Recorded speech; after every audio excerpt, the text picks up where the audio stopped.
Hey, yo, it's me, Pops Van Marmalade, and you're watching the Comics-Related Madness Network. Uh-huh. So come get some. CrimeCon. CrimeCon.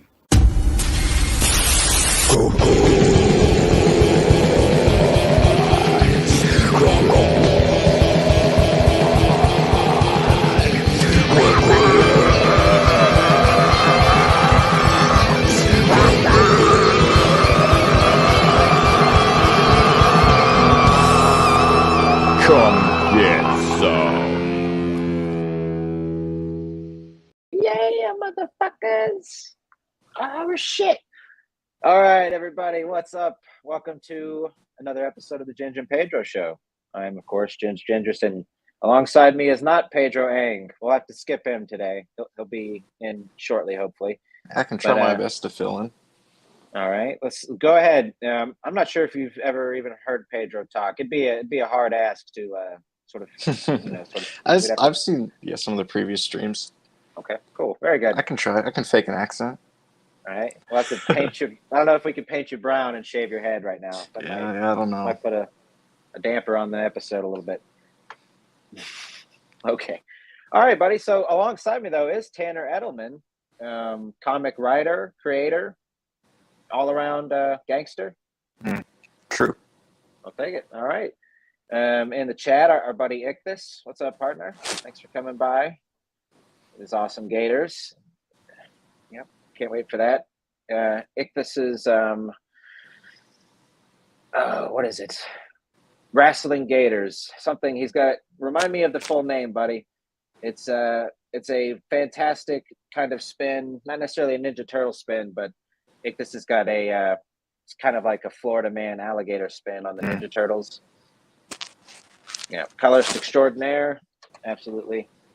Alrighty, so while we still are waiting on Pedro here, typically the way the show goes, buddy, is we just kind of BS a little bit, get to know you, as a creator, your journey, how you got here, and then for the other half of the show, we, or whatever you want to talk about, but, I do know you have a comic book. There it is, Pro Wrestling Gators.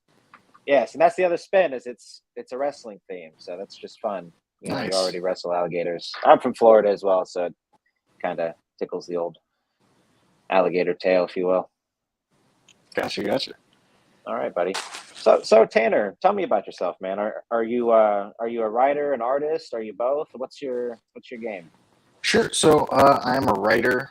I will say, I feel like anybody who grew up reading comics, I wanted to be an artist really bad, and I drew for forever. Like ever since, I have distinct memories of drawing in first grade, of like trying to create characters in first grade that were pretty bad. And I drew up until I was probably like 18. Mm-hmm. But then at some point when I was thinking, hey, I'm about to go off to college, I should probably start to get serious. I was like, what do I want to dedicate my time to? Because I knew I was not a good enough artist to be a comic book artist. And I was like, I should probably just pick something and I should just kind of, actually start working towards something. So I decided I'm gonna write and try and get better at that. I still do some sketches and stuff every now and again, but I've definitely gone fully into the writer world and kind of left a lot of the drawing behind. Yeah, I understand that, and I think as comic writers specifically, because I'm sort of in that same boat, honestly. Like, grew up reading comics. Grew up drawing, and I distinctly remember creating characters. My cousin and I, we're roughly the same age, and he was more the artist, I was more the writer, but I would just remember us, there's something about a lizard person, we drew a lizard man in the sand. It wasn't like some underground, I don't remember anything other than that really, but that was fourth or fifth grade, just a memory that really sticks out. But yeah, just don't have the stink as an artist though, so you got to be a writer instead. Yeah, that's how it goes. Yeah.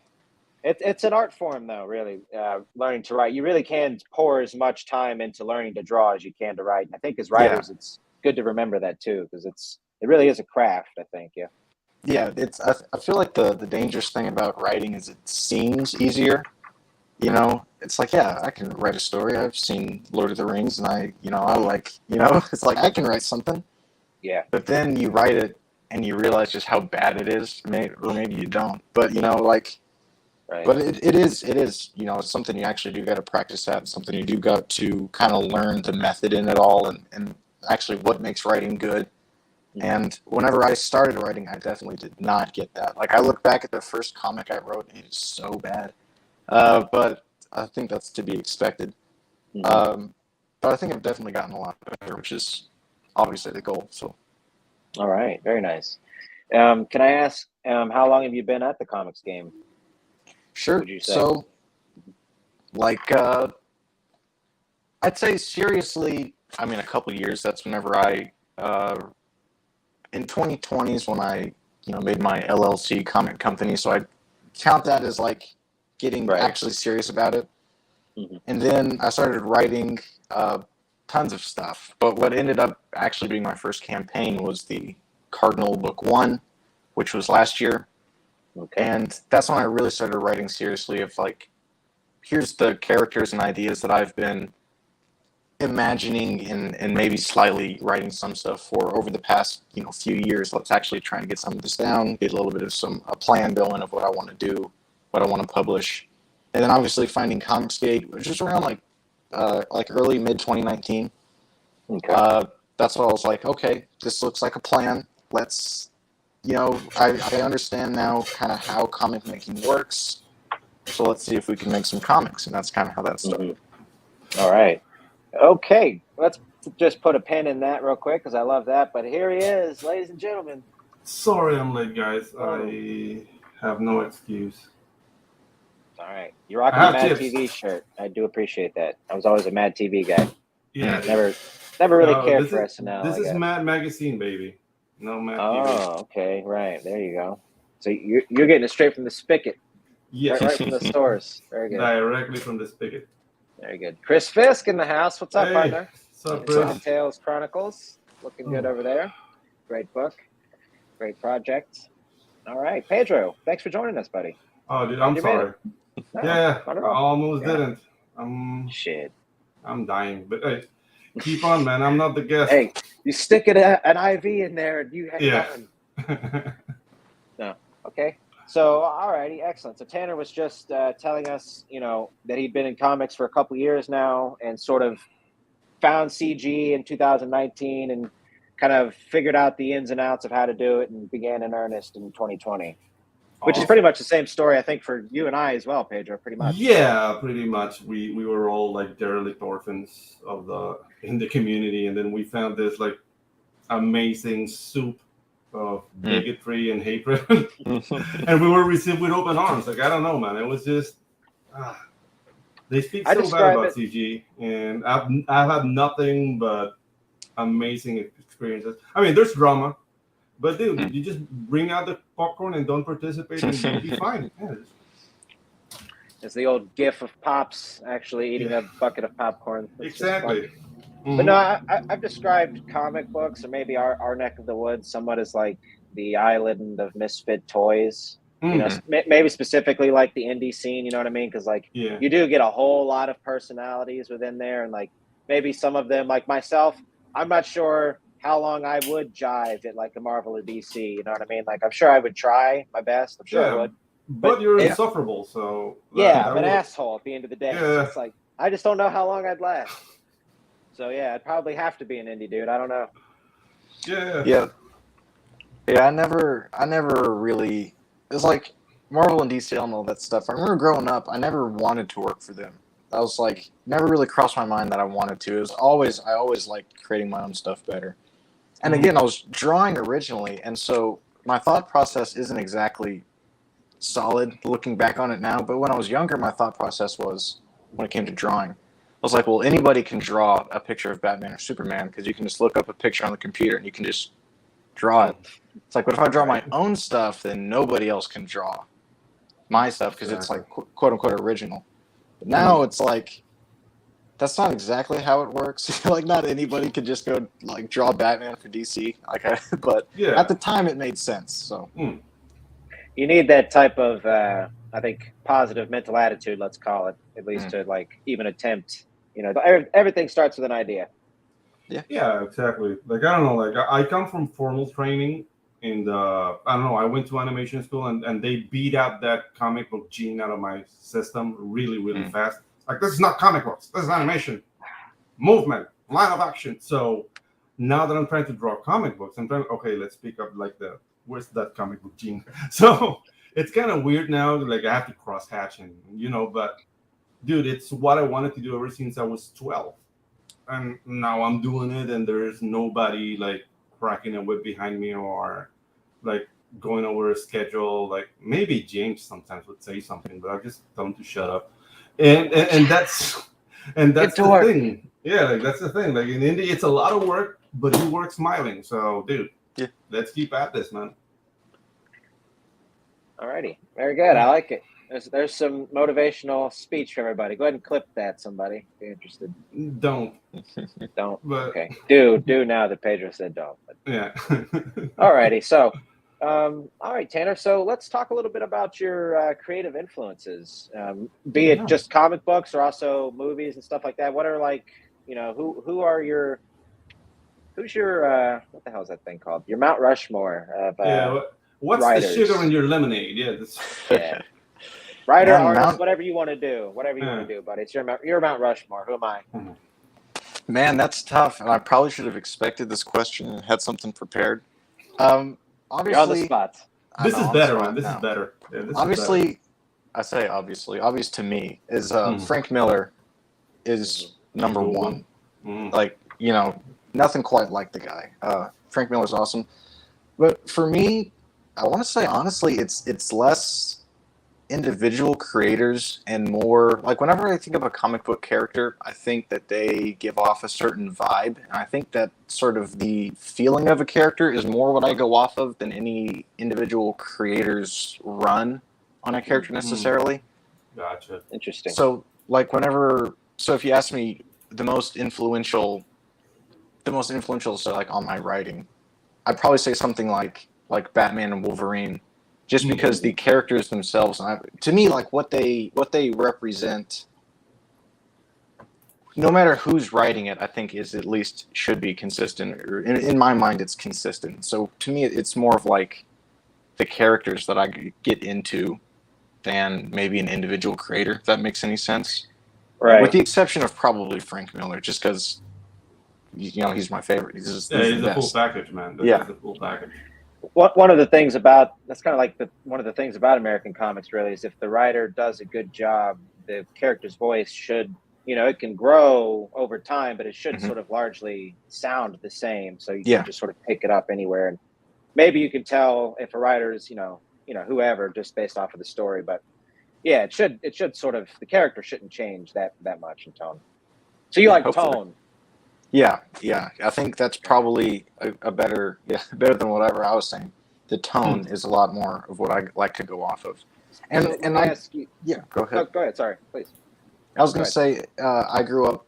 My dad he's pretty old school. He likes all the black and white movies and shows, and he loves detective shows and detective movies, like a ton of the old Gumshoe shows. He watched a ton of the old ones, and then when I was growing up, he watched the old like Ellery Queen, and and then Murder, She Wrote. Were you guys a Murder, She Wrote? Poirot, all that stuff. Columbo, the cool thing about those old like detective shows is that this the modern editing era, so it's all about the writing. Because after Hitchcock, like a lot of people like just like, hey, let's fix it in editing. But at that time, it was just like camera, two guys, are you in frame? Talk, see, yeah. And dude, it was all script. So dude, that's the cool thing. Some people like see them now and say like, it's boring. It's because they're used to modern editing. But dude, the dialogue and the acting, it relied heavily on that. So that to me is like when it's really well done, it's amazing. Oh yeah, 100%. Yeah. Alrighty, so that actually did kind of lead me to a question because I could see we're sort of naturally segueing into what your book is about. But for me, one of the things that I really enjoy about maybe being an independent writer, but just being a writer in general is, and it kind of goes along with your thing with tone, is I just love getting to dabble in genre. Like that's another thing for me with tone is like, you know, each genre kind of has its own tone, but you can play with that. But for me, I just love getting to play in whatever type of universe at any sort of point in time that you like. And I was just wondering, is that something for you as well? When you think of tone, do you think, have you done, or how about another question is, have you done other types of stories aside from, you know, this current book you've got, which is a hard boiled, you know, it looks like a crime story, right? Have you done a Western? You got some sci-fi in there? You know, it's funny. I wrote a Western. That was one of the first like full like beginning to end comics I wrote, was this Western story that I still really like, but it keeps kind of getting pushed back as far as like when do I want to actually like get it drawn and everything. That happens. But tonally, I like to keep it pretty dark. Or like I said, I like to keep it pretty serious, pretty straight. Like I don't, I think I'm not very funny, so I don't really do a lot of comedy writing. So I like to keep a lot of stuff pretty serious and grounded. But I have, you know, done the Western stuff. I've done some like medieval stuff, stories that I've been writing. Sci-fi, not as much. I've got like some conceptual stories that I'd like to do at some point. And then I think one genre is kind of like that's probably got a name, I don't know, like the Superman genre, the superhero who has a ton of powers, but it takes place in the real world. Because there's a ton of stories like that. And I've kind of thought of some stories there, but I feel like that's kind of its own thing, where it's in the modern world. It's not sci-fi or anything, but it's about this hero who, like if it's Superman or Hyperion, or even like First Man, Andy Smith's book. I feel like it's kind of like that. Yeah. Which is, I think, very distinct from another superhero book, like a Batman book or like Wolverine. That's, you know, they're less. They kind of have powerful. become their own genres in a sense too. You know what I mean? It's interesting. Yeah, like I really like the twist they give on the Sentry, even though like it's like a throw character for Marvel because they don't know what to do with it. But like as Superman with agoraphobia, like I love that concept. Yeah, Sentry's awesome. They really don't know what to do with him. It's crazy how they've just squandered this character that's pretty cool. I think a few years ago they had a new Sentry series, and I think I read the first issue and it was pretty good. But then I don't know, I guess the sales weren't good enough, so I haven't really seen much about it. They don't know what to do with it. Whatever, that's Marvel, that's like a corporate IP, and that's soulless. Let's keep indie, man. We got Chris here hopping in. He says, that's why I love the indie comic scene. It's not all capes and tights. It's nice to see a diversity of genres, noir, fantasy, sci-fi, westerns, biographical, etc. Yes, biographies are fun. Actually, I haven't read many biography comics. I know there's the Charlie's London one. Yeah, exactly. What Charlie's London is doing with Chaplin is just like, whoa. I did read I read the My Friend Dahmer. I don't know if it's exactly a biography, but it's an interesting. Really. It's not really a biography. It's more of a artistic licensed interpretation of the life of that guy. Because he's not looking. He doesn't look good on that book. That's one of the things that it was like, oh, we're glorifying Dahmer. Like, not really, man. No, not really. I mean, the book itself is crudely drawn, but that's just the artist's style. Like, we don't need to dive into that book. I mean, Jesus. Nah. Anyways, sorry, gang. Somebody hit the car crash noise. Go ahead, Pedro. Dude, we don't have a soundboard yet.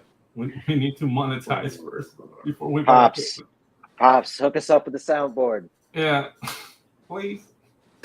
I got no soundboard, man. Put on the list. I can. Let me see what I can find for you. Hold on.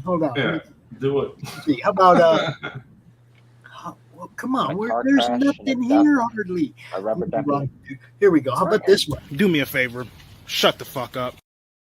Do me. That works. That works. There's nothing loaded in here, man. This is the wrong studio. I leave it open for you guys to put your own stuff in here. Gotcha. So, all right, Pops, get the hell out of here. Beat it. Get out of here. All right, gang. This has been Tanner. This has probably been the crazy. I know this isn't very crazy on the scheme of things. No. Rate this from 1 to 10, but this might have so far been the wildest show we've had. I don't know. Yeah, Pedro late. That kind of speaks ill of us. That we're very milquetoast here. We are. If this is the That is craziest true. Yeah. This is the craziest shit we got, guys. Yeah, we have no women peeing like directly in front of the camera. No people falling off the chairs drunk out of their ass. I don't know. I could probably. We can make that happen. We can make that happen. Okay. Well, anywho, I guess we can go ahead and mosey right on into it. Then I'm sort of. Yeah, let's do it, man. Steering this ship here. So, Tanner, let me go ahead and bring the campaign up. Okay. Let's see here, but just briefly, give us a quick little breakdown on what we have today. What are we sharing? Sure. Can you see that? Oh no, here we go. Sorry. There we go. That was smooth, man. So we've got Noble Comics presents The Displacer graphic novel. The story, the overall story, just kind of a quick version is. There's this supernatural detective called the Displacer, and he has the ability that he appears wherever he is needed. And they have, wherever they appear, there's a problem that needs to be solved, and until they solve the problem, they cannot return home. So he appears in this small town, middle of nowhere, and the problem is that there doesn't seem to be a problem. So he doesn't really know where he's supposed to start or what he's supposed to do, but he knows that he needs to find a way to get home and find the problem. And the more he's delving deeper into the town and the people there, the more he starts to realize that, things aren't as they seem, especially whenever he starts getting these visions and these kind of like the waking nightmares he has of these demonic entities all around him, trying to get him to leave. But of course he can't leave until he solves the problem. So he's kind of in a pickle. And from there he's got to figure out what he's got to do to get home. So like it says there, it's 61 pages. And at this point, it is like 95% complete. So probably another week or so, and it should be done. Beautiful. That's a good-sized book, man. 61 pages. Absolutely. Yeah. Right on, brother. Very cool. So, yeah, a lot to talk about, especially at that page count. I see 2 campaigns here. Is this your? Did you do a previous book, or is this your? May I ask what that second campaign was, or that first campaign? Sure. First campaign was Cardinal, Cult, and Punishment. That was my first comic I funded last year, last year, fulfilled at the very beginning of this year. Beautiful. First attempt into the comic book world. Yeah, man. And I got book 2 coming out next year. So. Woo! Sweet. Right on. You definitely got to come back for book 2. Absolutely. Yeah, thank you. We got Chris Fisk here. Woot! Congratulations on funding. Thank you. Absolutely. Thank you. Very nice stuff. Okay, great. So I'm just gonna hit this trailer. Love it. Love a good trailer. Y'all. Noble Comics presents The Displacer graphic novel, a 61-page detective horror story with a supernatural twist. A displacer is a detective born with an unusual ability. They appear wherever they are needed, and until they solve the problem they were teleported to solve, they can never return home. Now our displacer finds himself transported to a mysterious small town with no problem in sight. He must now dig into the secrets of the town and the residents that live there and uncover a hidden truth that can get him home. All the while he is tormented by demonic visions and dreams trying to drive him away.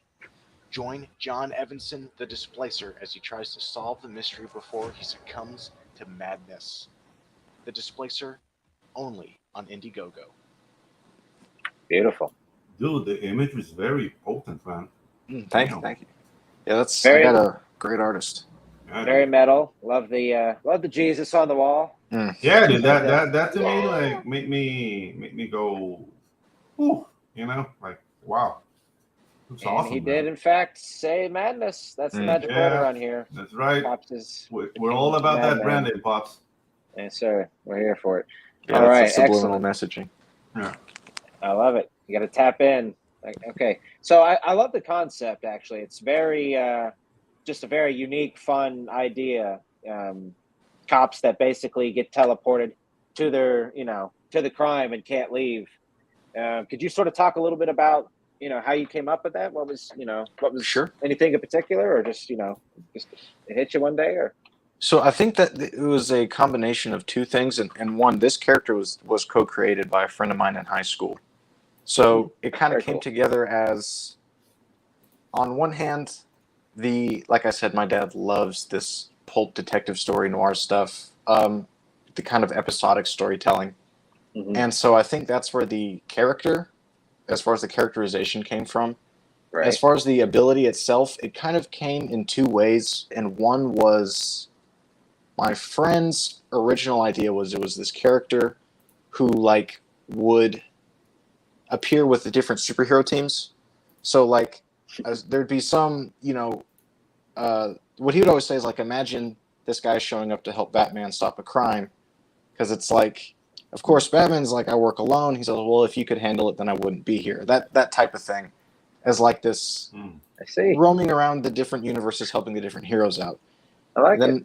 And I thought that was awesome. And I was like, for this book though, I wanted to do something that was a bit more part of that, I guess, almost like an episodic idea where it's like a crime scene or it's some problem somewhere that he's got to show up.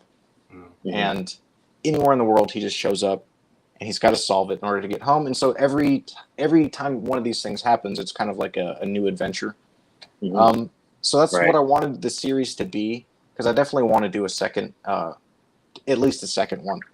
Dude, And- I want to see a live action show about this. See, hey, I'm for that. Yeah, I mean, it Yeah, kind yeah. of hit the note there. Yeah. There, it's just a fun idea. You know what I mean? It's Yeah, something you the could thing is easily like adapt like that. it makes the episode very unique one from the other, and I like Yeah. the element that he's not choosing the cases choose No. him, or this higher Yeah. power just comes and like, here you Yeah. are, and you're here for a reason, and you can't come back. So basically, he's trapped. Yeah. So there's an element of claustrophobia. I'm really enjoying, man. Great concept, man. Hey, thank you. Yeah. I thought about that too. It's like, man, I wish I knew somebody that would turn it into a show, because I think it'd be Yeah. a pretty cool. Because I love like Monk and Psych and those Yeah, those types of shows, and I think this would Mhm. fit in well, if not be a little bit more serious than the other you, ones. you know, more than Monk and Psych, this is more like a horror quantum leap Yeah. kind of thing. Dude, like, dude, I'm loving it. I'm loving it hard. Can I ask, if it were done on film, do you think you'd try to incorporate? I love black and white stuff, and I feel like maybe it's just me. I don't know, like the modern television viewer gives a shit about black and white, but do you think, and would there be a world where you try to like incorporate black and white into it, or is it, are you interested in that sort of element of the noir kind of classic look, or? That would be cool. I think it would have to be maybe setting based, because the setting would ideally change per episode, right? Mm-hmm. So I feel like if he disappeared and reappeared in like in China or something, getting some more color and stuff like that would be cool. Yeah. But I could definitely see certain, call it an episode or issue, whatever, that's themed that way, to where like he shows up and he just shows up like in an old 50s style town or small city, and he needs Like to do a some like saxophone good old kicks fashioned, in. that good old fashioned detective Okay. work. Like, I don't want to throw a wrench in the concept, but you said China. Like, if he goes to China, would he understand the language? Is he like No, immediately knows no, Chinese? he'd be lost. Wow, dude! Wow, awesome. That would be an interesting. Yeah. You'd have to write your way out of that one, buddy. Yeah, he that's said true. he would be in pickles. That's like a Yeah. Chinese pickle thing. I don't want to sound racist now, but yeah, Be a I Chinese believe finger it. trap. I yeah. believe you. You don't No, believe that? No, you don't. Okay. Alrighty, so let's scroll down a little bit here. Yeah, Take let's a look do at what we got here. Mhm. Could you talk a little bit about your team? Are you the letterer, or? Writer and letterer. Yep. Okay, Mm, very nice. awesome. So where did you meet your artist? So I met my artist the same way I met my cardinal artist. Is there's a subreddit called Comic Book Collabs, where people just come together and they're like, hey, I've got an idea, I need an artist. Or they say, hey, I've got this idea, I need a writer, help me flesh it out. And he was on there. He posted a link to his, his portfolio, and I thought it looked awesome. Right on. So I was like, I think your style would work really well. He agreed, and so we just started working together. He's an Argentinian artist. Hmm. And you're speaking of like biographical stuff, and he is actually working on a kind of biographical comic right now about like the Argentinian genocide by the government there that happened. Oh yeah, the night of the pencils. That's called La Noche de los Lápices. That's like a lot of university students were killed in the stadium. It's something That's like wild. that. I But haven't heard of it. Yeah, that happened in the 70s, man. There's a lot of bell it was a bottoms. while ago, Yeah. But yeah, so you were talking about that biographical stuff and Yeah, just made me very think cool. of that. So yeah, Yeah. he's awesome, and he actually did the cover there too, which is Yes. yeah, That's gonna be my question. kind of like illustration style, I guess, like a novel cover. Yeah, this is classic pulp like cover. I mean, he nailed the mood, the shadows, even the texture. Yeah, very much. You guys hit the nail on the head there. Yeah, dude, that underlighting is superb. Yeah. Oh yeah. That Yeah, just he's the looks best. beautiful. Is this hand painted? Does he, or do you know? Or I have not asked him, so I'm not sure if it's digital or traditional. man, that would make a beautiful piece on the wall if that was actually painted, like just on some Yeah, canvas. that'd be sweet. Yeah, very nice, very cool. So, correct me, or I'm sorry if you already said this, but how long ago did you guys start on the project? We started around April, I think. Yeah, Very nice. maybe like February to April. Yeah. So this year? Yeah, this year. Hot damn! Right on. Nice, very good. All right, y'all are zipping right along. I like it. Oh yeah. Okay, so can you sort of give us a little bit of backstory on our main character, the Displacer? Just Sure. sort of, personal, just a little bit of a bio, since we're talking biographies here. Sure. So, like I said, the Displacers they're born with this ability. No one really knows where it comes from, and he was one of a few that was born with it back in the 80s. It was kind of like just through a few years, there was a bunch of people born like this, and there haven't really been any since. So he was one of them, and so his life has never really been easy. The majority of the Displacers don't really make it for obvious reasons. If you send like a 6-year-old to go try and solve a crime or solve a problem, they might just end up dead. So he's one of the few that's made it this long. He's in his 40s now, so he's been doing it for a long time. He's kind of burnt out, and he kind of knows that he's made peace with the fact that this is his life and there's not really much you can do about it. And one thing I think that's notable about him is the fact that he doesn't really question where it comes from.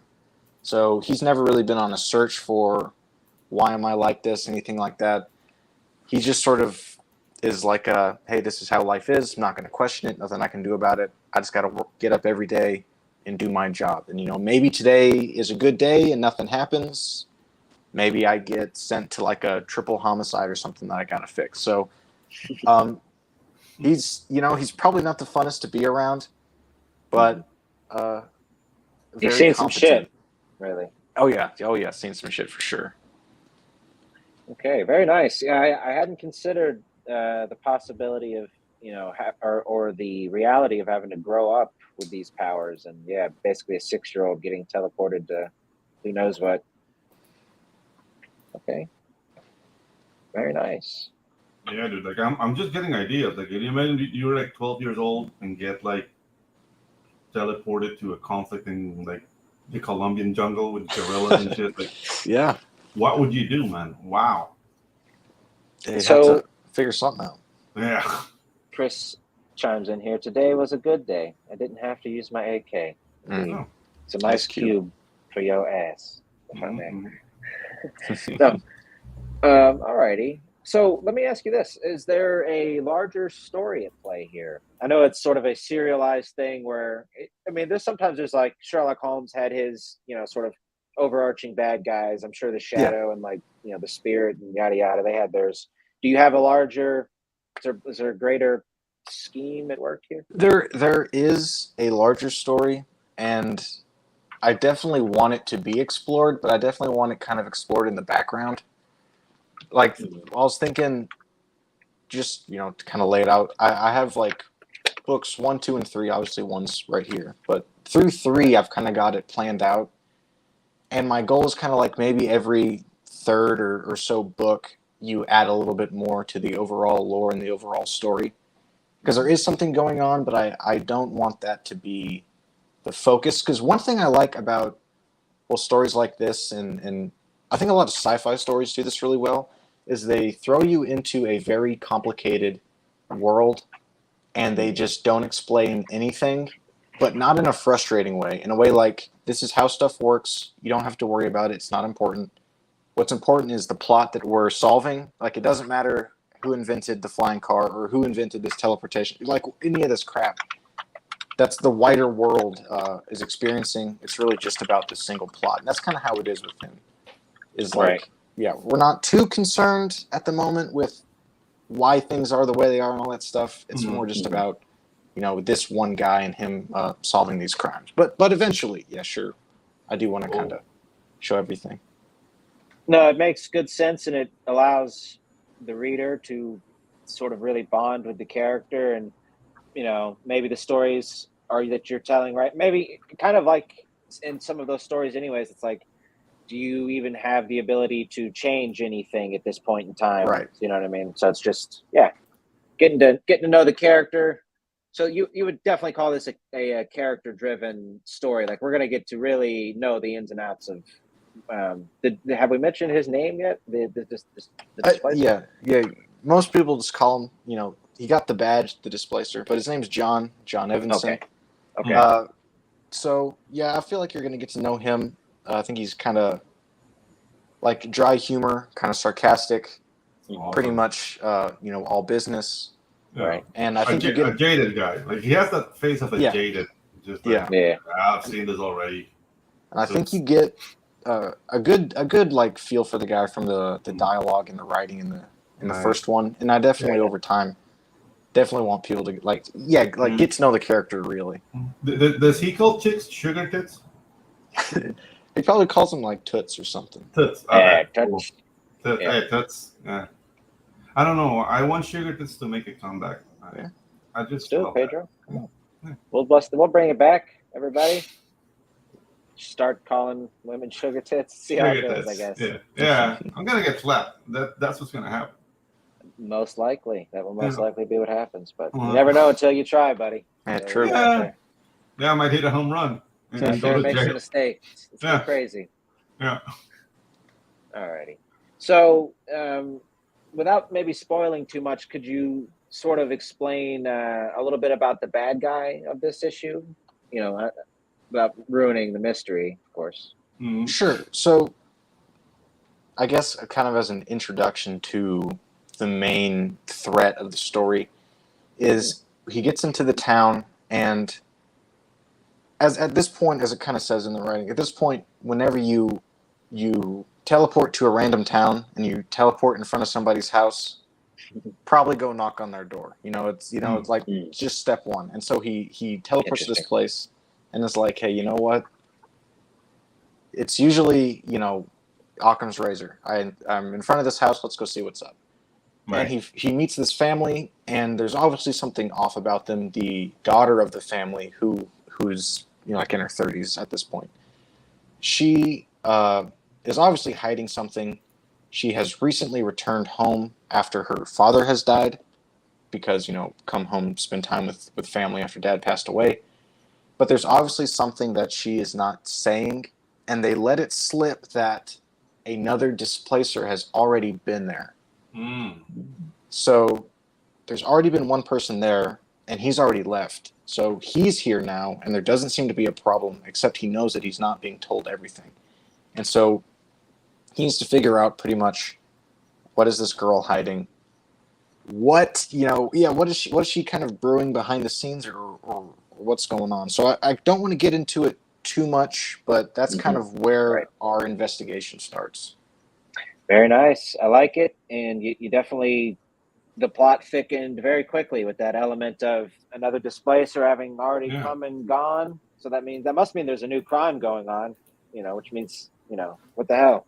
What's going on here? A new crime is gone, or the old displacer is dead? Oh shit, that could be That's the the case. thing. I don't know. Let's see. Chris Fisk's HR frowned when he called someone that. So Exactly. we're 0 Dude, for 1. it's a risk worth taking. That's all I'm gonna say. 0 for 2, maybe if you count the Mel Gibson thing from way back. Yeah, when, exactly. I think he's good by now, right? I don't know. Ah, dude, I love Mel Gibson. Mel Gibson is an Yeah, awesome Mel drunk. Gibson's back. He's got to be back. Dude. He's an awesome drunk, Dragged dude. Across Concrete. That movie's fucking rad. Yeah, dude. I listen to his tapes to sleep. You know, Mel Gibson speaking with his ex. I gave out my Laker tickets. You know, just it calms it down. All right. Interesting. Chris also says, with my luck, I'd teleport to a house, and when I knock on the door, all I'd hear is, "Leave me alone, I'm baiting." Wow. That's probably happened. I mean, that sometimes happens as a pizza guy. Like you show up and somebody's, fucking, they got their pants off or something. It's like, I was coming, man. Oh yeah. Like, what are you doing? Okay. No. All righty. Very nice. So right away with the mystery. Let me ask you this then, buddy. What have you learned as a writer when it comes to sort of crafting a good mystery? It's one of that's one of the hallmarks of being a writer, is being able to come up with a good mystery. Like you're a good writer if you're you can write a good mystery. What are your thoughts? Sure. I think it really just comes down to what do the characters know and what does the audience know is kind of the biggest thing, where I think that's how you build pretty good suspense is when the audience knows something the character doesn't. Yeah, exactly. Right. And then as far as us as the reader being in the dark, we don't know anything. We really don't know anything. And then it's like, I guess like, who knows what? What does this girl know? What does our character know? What do we as the reader know from observing like different viewpoints? And kind of playing those against each other is kind of what I think is how you develop a good mystery. It's just all the, I guess, hidden information, or who knows what at what time. Mm-hmm. Okay, very good. So it's all about sort of being, so let me ask you this then. Do you do a lot of, in your pre-writing prep, like some writers do a lot of work up front, some just sort of dive in and then, figure it out as they go. Some sort of have a mix. What's your method? What do you like to do? Well, usually I will start out with maybe one paragraph of just the overall idea and story. Just kind of write out, guy does this, goes here, fights this guy, wins. Like just the whole thing. And then I'll break it down kind of bullet point by bullet point and kind of expand on each of those points. And then from each of those bullet points, you go and you're actually developing the script and line by line, everything that you've put above. So it's, just start out with the broad concept and just make it more specific and more specific every time you break it down. Though I don't like to make it up as I go. I like to have a pretty solid idea of everything, though inevitably, as you are getting more and more specific, new stuff will kind of add itself into the story. Right. So there's always a little bit of that. Alrighty. Very nice. Yes. Yes. Just that is for me some of the fun. I do a lot of work up front, like a lot of the pre-planning stuff, just as much as I can really chip out, because it's just helpful that way. But you can't help but once you get in there, and that is some of the fun for me as a writer, is once you get in there, just letting the story happen and, things will appear that just make you excited. That's, it's like kind of chipping away. When I first started learning to write or just writing, whatever, I read Stephen King's On Writing. And in that book, it's like half biography, half just his thoughts on writing. And on that, if I remember correctly, he described it something like being a writer is like being an archaeologist, and you're just sort of chipping away at a larger idea that's in front of you, and it will slowly appear before your eyes. And for me, it's a little bit of that once you get in there and just start, hammering away at the thing. But maybe that's just being flowery as a writer. Yeah. No, I find because obviously you want to have some prep beforehand and character arcs and different stuff like that. But I found I can very easily just pre-set up myself like to death. I tried to write this medieval story, and I just way went over the top trying to build, background and character information, stuff like that. Where I was like, this is just way too much. It to the point where I didn't even want to write it anymore. I was like, dude. Yeah, that's the thing. That's called like the iceberg phenomena. Like sometimes you only need like a raft with ice on it. You don't need like the whole like iceberg underneath. Yeah, just absolutely. Make the illusion that there's the iceberg underneath, but you don't need to write it all. Because now it becomes like your life's journey. Ain't nobody got no time for that. And you sort absolutely. of you sort of pour a lot of what would have been your creative juice and energy into all of this back work, and then you're like all tired out when you want to actually get to the script. You're like, fuck, man. Yeah, it's like back work that isn't even relevant, or like maybe maybe in like a book, 35, this one character that I'm writing right now will have a cameo. It's like, why am I spending all my time designing all this crap I don't need when I really just need to start writing a script? If you get big, like J.R.R.R.R.R.R. Martin has this Spanish couple that basically double checks everything he writes, and they go all the way to Danny's eyes are blue, not green, like that way. So dude, get somebody like that to double check his stuff, because dude, like sometimes stories, like if we get carried away, we create like this huge world, and it can get out of your hands, man. Oh yeah, really, really quick. Chris throws in a good point here. World building should be in service of the story. The story should be priority number one. Yes. But if that isn't good, building a world around it is pointless. Absolutely. True. Yeah. Some people just enjoy the world building, though. You know what I mean? Yeah. It can be fun. Certainly. All righty. Very nice. I mean, the world building should help the character's motivation and give them like the drive. Like, okay, this is the world they're inhabiting, but why is it interesting? Like. I mean, for example, like this new, this is not that kind of show. We don't do that, but the Rings of Power thing, dude, the sets were amazing. Everything, like, dude, Moria with dwarves in it was awesome, but I couldn't care less because all the characters sucked. There was no story driving me to watch that. So I watched like an episode and a half, and I said, I'm done. It's kind of just like walking. I was just recently at Universal Studios, and it's kind of like just walking. I mean, walking through everything was really great. It's not quite the same, but it's like, you're kind of just watching that episode and walking through. You don't really care about the story. You're just like, oh wow, this looks great. Like, this was really nice, but there's more icing than there is cake, really. Exactly. Yeah. Yeah, I don't know. You guys live in the States. Like, I was in a Universal Studios. Like, I saw somebody got arrested, and that's like my amusement park. Like, we don't have that kind of shit down here.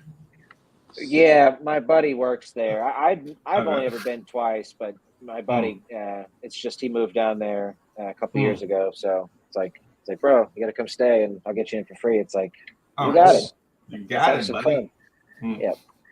Yeah. Okay, cool. So let's we usually keep this show in a pretty tight hour-ish, but we're always free to go. We're doing great. Let's go with some perks, man. We haven't seen we're right on schedule here. So absolutely, let's hop right into that. We've got some great perks here, but yes, okay. All right, buddy. We've got the Total Fan Pack. So hit us with that. What do we got here?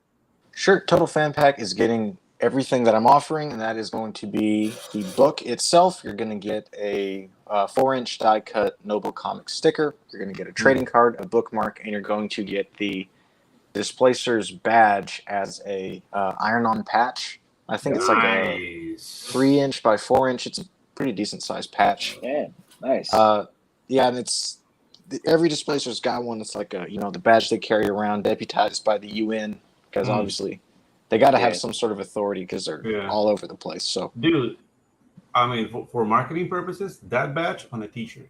Totally. Yeah, dude, that would look awesome. Yeah, man. Very nice. Okay, so do you have the do you have a patch yet? Or I know the campaign hasn't. Oh, you do? Do you mind? Could we? Sure. Let me go. Grab my bag real quick. He's prepared.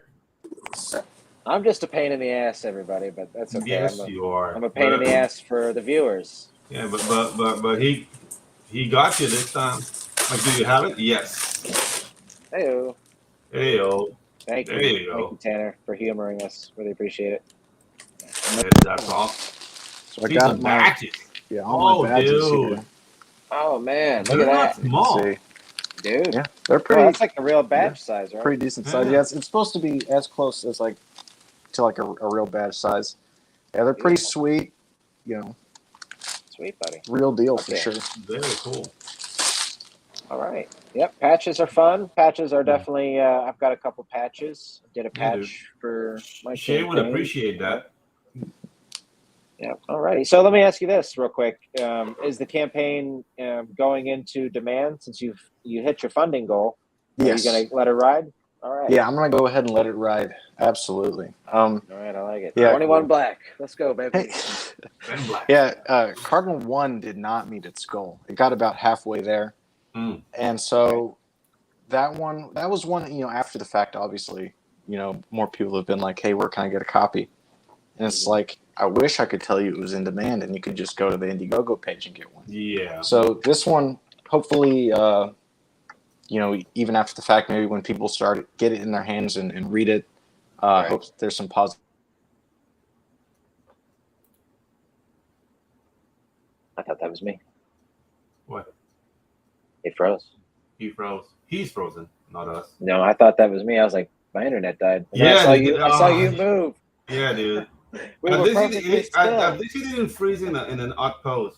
Just like, you know, it means about, you know. So yeah, it's a good freeze. It is. Yeah, should we go over? Yeah, we'll just.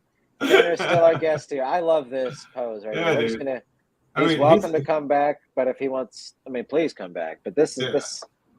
All right, Tanner. So. I mean, we have a stamped face of approval, so let's just go over the. That's just too good of a face, man. Okay, no, but I really do love the patch. I love the idea. Yeah. I know the basic idea is different from a series that came out a while back, and they're just now getting ready to do a sequel movie, which I think is kind of a smart idea, all in all. But I don't know if you ever watched the R.I.P.D. movie. Ah, yeah, that movie sucked. Oh well. I recently watched it because I remember hearing that. Yeah, and so it was on HBO, and I was like, "Fuck it, let me just see if this thing actually stinks." I mean, it's a good movie to watch in your underwear on a Sunday morning. Yeah, but to say it's a good movie. Yeah. Well, I mean, I can't lie. I was certainly in my underwear, and it was likely the afternoon. You know what I mean? Like, I don't know, man. To me, that movie is like underwear, bowl of cereal, or cold eggs, maybe. And yeah. Well, regardless, we give it another watch if you can, because I think it's actually it did a great job of being like a blueprint of what. Because honestly, if that movie came out today, which is why I think they're doing a sequel, because in my opinion, if that movie came out today, it would have been a really great movie. Like it was fun. It had Ryan Reynolds and Jeff Bridges as two like undead cops. It was like Men in Black with undead yada yadas. Yeah, the CGI was not all there for me. Like, I don't know. Like, if you're gonna mix like CGI and live action, like you gotta be on point with your lighting and your textures, and it was just not there. And he's back. He's retired. I am back. I have no idea what just happened. My internet just cut out. I'm blaming my apartment. Chris Fisk has an idea. He says your ISP was onto him. Tanner was about to spill the beans on the real Displacers. That's, you know, now I've learned my lesson. I gotta sit on that shit. Yeah. Are you grinding like dry corn? What's happening? Or is it me? It sounds like somebody's grounding. We're getting some audio feedback here. Yeah, some coffee grounds. Shit. I muted his mic. It wasn't that. Yeah. Okay, it's stopped now, though. Yeah, it's stopped. You're good. You're good. There we go. Say something. Okay. Yeah. Does that sound good? Yeah, we're good. We're good. Wonderful. Okay, great. All right, Pedro, I'm going to remove you real quick, and then I'm going to add you back. So you're at the bottom. That's racist. And I'm going to put me back at the top. So I was just trying to keep Tanner's I know. space You above love to be on top. You're just that God. dominant. Yeah, Oh boy, horrible. this got weird. Okay. Yeah, I know. Anyway, let's get back to this. So no, we weren't talking about the total fan pack. So not generous at all, Ginge. Not generous at all. I know. I'm sorry, buddy. Okay, but no. So for $45, we get the 60 plus page book, which is a great. I mean, that's a fantastic number of pages, just for a first time book too, as well. So very nice. Yeah, you get this awesome patch. You get a bookmark. You get is this 2 stickers or? Oh, it's a trading card. I see. The trading card. 1 sticker and 1 trade card. Very nice. Okay, cool. Do you plan on doing more trading cards? Like, I think trading cards. I mean, they're definitely popular. But yeah. We recently got our trading cards in for Tropical Magics, and those things came out like so beautiful that that I'm just fantastic on. I'm stoked on trading cards right now. I'm like, yes, let's do more. Yeah. Cardinal 1 had 2 trading cards. This book has 1. I want Cardinal 2 to have maybe 3 or 4. I think my total count, as I was trying to plan it out, was something like 36 total. All right. But I want to do something like that. Every campaign to have, at least 1, hopefully more like 2 or 3. Yeah, I definitely like trading cards. I like having the stats on all of them. Compare against all the other characters because they all use the same. What is it like the same? What am I trying to say? Like it's all 1 through 7. It's all the power levels, all 1 through 7 for all the different stats. So, right. Cool. Direct comparison between them all. Right, and I will say this, Chris Fisk, a selfish top, but a giving bottom. Yeah. That's power horrible. bottom. Well, dude, no. Okay, no. All right, very nice. All righty. So, what else do we have after that? We've got the basic book for $25. Okay. Very cool. Standard. Is this coming in like a how do you know how that you're going to print this yet? Are you going to do like a square cut, perfect bound? I think it's called, or do you know? Yeah. Or I'm going to do it perfect bound. Want to do just like a standard UV gloss cover. Keeping it, I think, pretty basic as far as comic book printing goes. Nothing too crazy. Right. Yeah. Very nice. Okay. Do you know who you're going to print with yet? Yeah, I think I'm going to go through 3D Zach because he's who I did with Cardinal 1, and I liked the results there. So nice. We'll go 3D Zach. Awesome. Yeah, I've never heard of 3D Zach before. I have. Really? I have. Yeah. Oh, really? Yeah, he does a lot of. I think he does exclusive printing for CG books, and he's able to do like smaller print runs, which is nice. Versus going to something like Mayhem or like you're roboting a little bit, buddy. Something like that. Say again. I don't know. You're roboting on my end. I don't know if maybe it's my Latino corn-fed internet. It wasn't. I was just trying to mess with you, Pedro. But yeah, no, it's all right. So yeah, 3D Zach does CG exclusive printing for small print runs. Very nice. Yeah. I've not heard of Zach, but hats off to the man. Very good. Cool. All right. So we've got the basic book for $25, and then for $5 more, we got the book and badge. Hey. Very nice. All right. So nice and simple. Can't argue with that. Are you going to be doing the fulfillment yourself, or are you using a service? I'm going to be doing myself. All right. I did the Cardinal 1 fulfill myself, and it's happening on time, and so I expect the same results here with Displacer. Right on. Absolutely. Did you use Gemini mailers when you shipped them out? When you shipped your books out? Yeah. Yep. Very nice. Good man. I'm not trying to. If I sound like I'm 20 questioning you, I apologize. I'm just asking, really. No, you're fine. You can call me a little ginger. I would be pissed, but yeah. It's all right. Okay. We all right. So Did we? See, Oh, he's see, pissed. across He's the pissed, line. man. You crossed Damn the it, line, man. Freckles. No, but that's okay. We can go ahead and wrap her up here. Tanner was a great guest today, and we definitely appreciate his time. And, Yeah, dude. The book love looks to have him awesome, back man. on. Yes, looks awesome. Great idea. Yeah, I love the concept, dude. Like this should be like a 8-episode series. I don't know. I don't want to say Netflix or Amazon or Disney. I've no clue what's happening with right now with all my tech stuff. Sorry about all that stuff. Don't worry, man. Don't worry. You're all good. The project looks awesome, man. Like, dude, keep at it. Thank you. Like, I see legs on this and this property, man. Thank you. Really cool. Yeah, definitely. All right, so Tanner, we're right at the hour mark, and we'll just go ahead and take this while you're still here with us. We'll go ahead and take this opportunity to go ahead and end the show. And man, thanks for coming on. And I said it earlier in the show, but whenever your next book comes out, whatever project you got, buddy, just give us a ring, and we'll definitely get you back on. Yeah, the doors are open. Yeah. All right, excellent. So that was Tanner Eddleman with the Displacer. Tanner, I'm going to bump you to the back, pal. We'll just. All righty. And Pops, I'm going to let you do your thing that you do, what it is when you end the show. But I'm going to first say my goodbyes. And Pedro, you can have a moment too, I suppose. We'll grant you a few seconds. But no.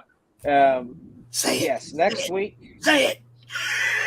Let me see who we have next week on the show. I do have a calendar. I wanted to use it this week. Yeah. Let's see. We have we certainly have somebody. Jeremy Mace coming on. Next there week. you go. Yep. And followed by Earth's best friend, Michael Gotti, coming back on the show. Yeah, I like Mike. Michael was nice on guy. the show on Monday. Good dude. Nice. Good dude. Yeah. Excellent. Yeah. So everybody, stay tuned. We're gonna come back like in about 5 minutes. Say hi to everybody, Brian. Hi to everybody, Brian. See, Brian's in the backstage of his show, getting ready to kick it off. So that was him saying hello. Hello, Brian.